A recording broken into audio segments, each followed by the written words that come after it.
Hi guys, today I want to talk about the classification of solids. So when we're talking about solids, liquids, and gases, there's specific characteristics about each of those different phases of matter that helps us to put them in those different categories. But then within those categories, there's kind of some differentiation or delineation as well. So within the solid category, which we define as anything that has a definite shape and a definite volume, meaning fixed shape, fixed volume. It doesn't change without you applying some sort of physical stressor to it, like bashing it with a hammer or something.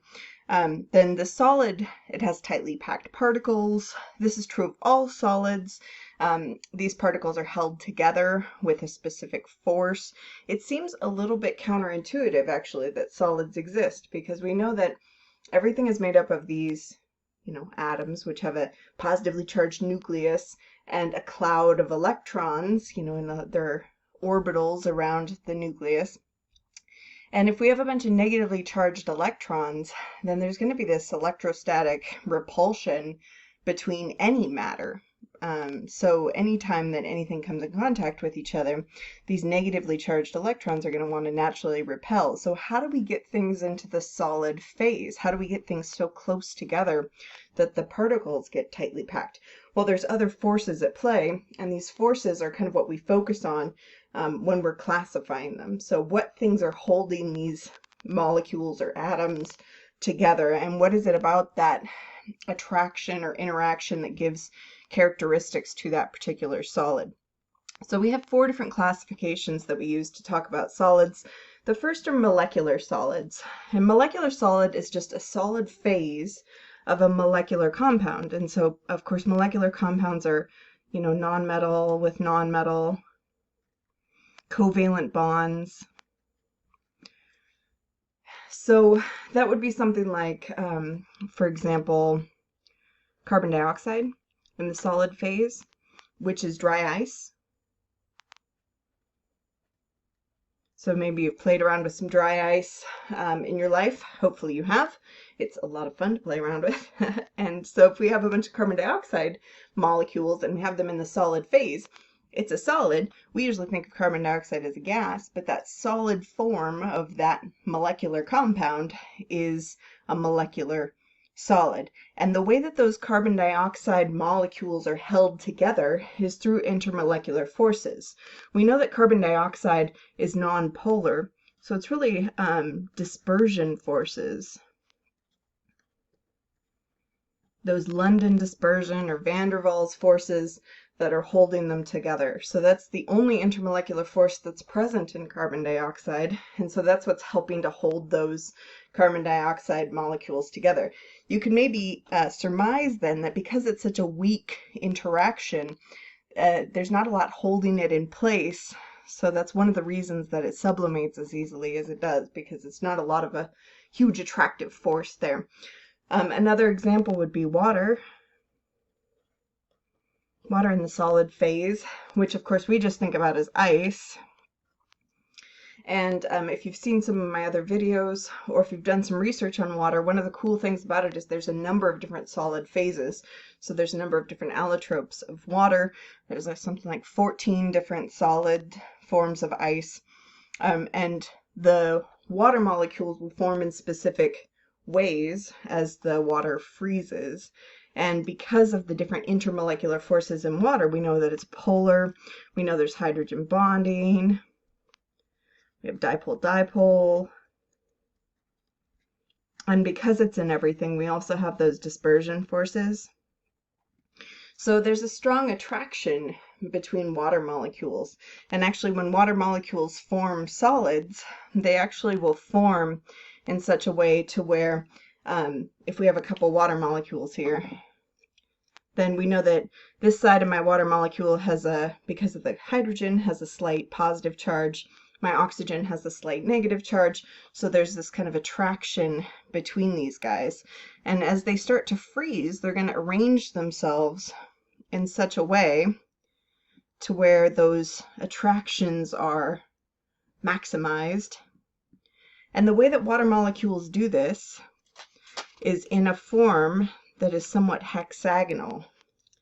So of course this is just my little model of it, but we can see that there's kind of this attraction between these guys, attraction between these guys, attraction between these guys, dun dun dun.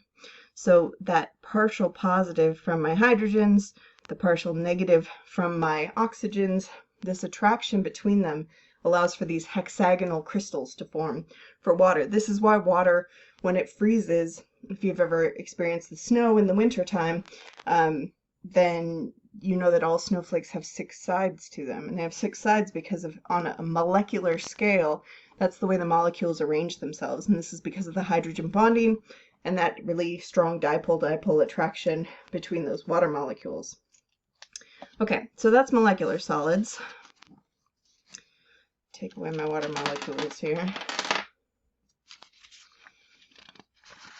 The next classification of solids are metals. So we just went from nonmetals with other nonmetals to now we're just talking about metal atoms. And metallic solids are just, you know, any metal that you think of. So this is metals. It could be a mixture of metals.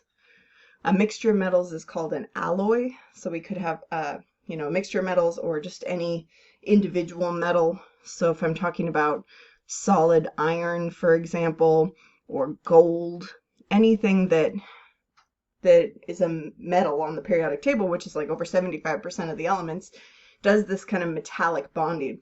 And these metal atoms are arranged together in an orderly repeating array because it's a solid. And they're held together with this kind of sea of electrons model. So we have these kind of positively charged nuclei for my metals. So let's say it's iron, and we have a bunch of iron atoms.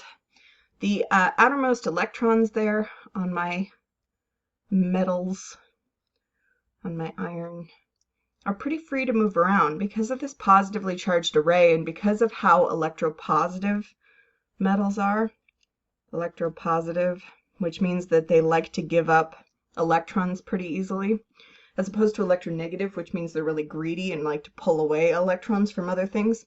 Because metals are more electropositive, then these electrons are pretty loosey-goosey. These outermost ones can kind of move around. And that gives them kind of an interesting characteristic for metals, that because these electrons are so free or fluid to move around, then if we put kind of leads on this thing, then we can get them all moving in the same direction. A flow of electrons is electricity. This is part of the reason why they conduct so well, for example. All right, so that's metals with other metals. Now, ionic solids are going to be metals with nonmetals.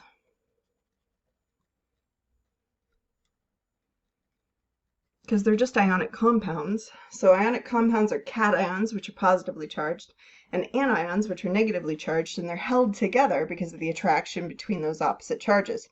We call ionic solids salts, usually. We've talked about this in past videos when we've talked about acid-base neutralization, for example.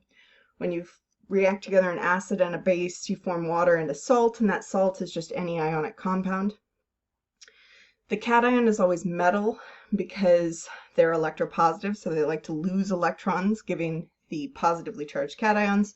And the nonmetals are the anions, which are negatively charged because they like to pull on those electrons. So we have some redox chemistry going on there. There's this exchange of electrons, a transfer of electrons from one thing to another, and then an attraction that forms from that. So some examples of this would be things like, you know, sodium chloride in the solid form, any metal. Let's do zinc sulfide, metal with a nonmetal. Now, the bigger the charge, the stronger the bond. There's a lot of different things that impact the strength of the bonds in ionic solids, but if I have a larger charge, so zinc is 2+ here, sulfur in my sulfide ion is 2-, that's going to be a stronger attractive force than my sodium chloride, which is just a +1 and a -1. The other things that impact kind of the strength of these bonds are things like the ionic radius, how far apart those nuclei are.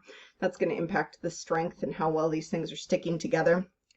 Now, in terms of characteristics, if I was to try to conduct electricity from these ionic solids, even though they are made up of charged atoms, if I try to get them to conduct in the solid form, they're not going to.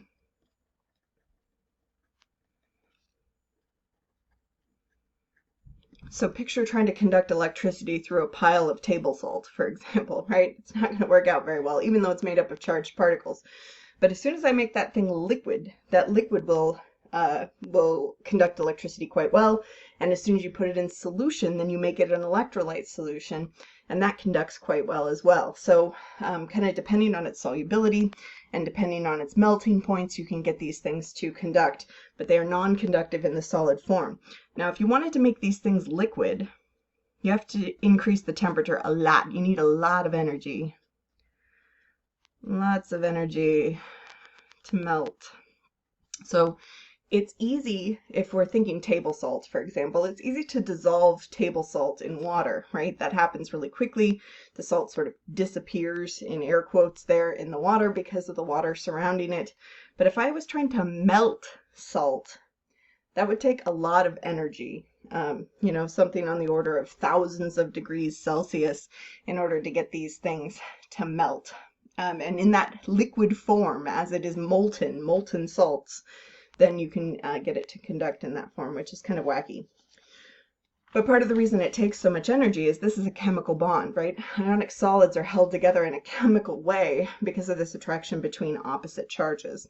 So you have to put in a lot of energy in order to kind of break that down into its component pieces to get it to melt.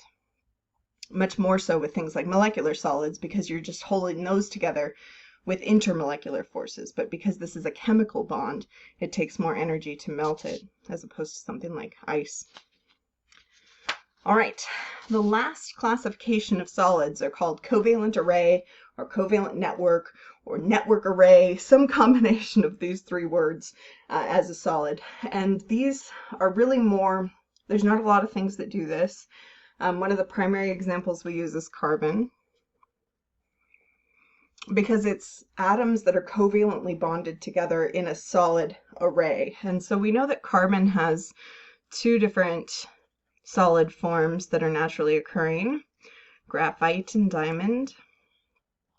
These are both allotropes of carbon, so they both exist naturally. And they're two different types. They're organized in two different ways. So diamond, for example, is tetrahedrally oriented. So if I draw my carbons in a tetrahedral array, and then I have this one kind of coming off here, and this one going back in, and this one coming out, back in, and then there's going to be some connections here, coming out, here, okay? So what it ultimately ends up looking like is this really strongly bound together. And of course, if I had a better doc cam, then you'd be able to see this in a little better detail. But essentially, if I look at any one of these carbon atoms, it's tetrahedrally coordinated, right? It's attached to four other things, if we're thinking our Vesper structures here.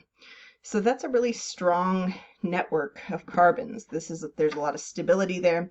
And you can see the faces of these things. Because of the natural way that it cuts, it allows for those facets that you see on diamonds. So there's some geometry there that allows for it to be cut in that way. It's incredibly strong because of this tetrahedral coordination on the carbons. And that stability comes from really high pressures, right? Low temperatures, high pressures. If we're thinking of our phase diagram, it's kind of up there in the far left corner on the low temperature, high P side. All right.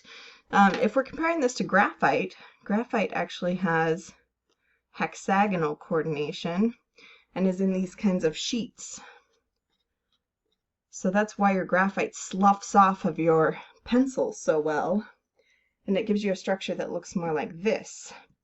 We have this kind of array here, these sheets of carbons, and that allows for it to have an entirely different structure that has entirely different properties, even though it's made up of the same stuff, but the geometry is slightly different. They're still all single atoms that are bonded together, which makes it a covalent array. It takes a lot of energy to melt these guys as well. All right, so that's solids. If you have any questions, let me know. Otherwise, I'll talk to you again soon.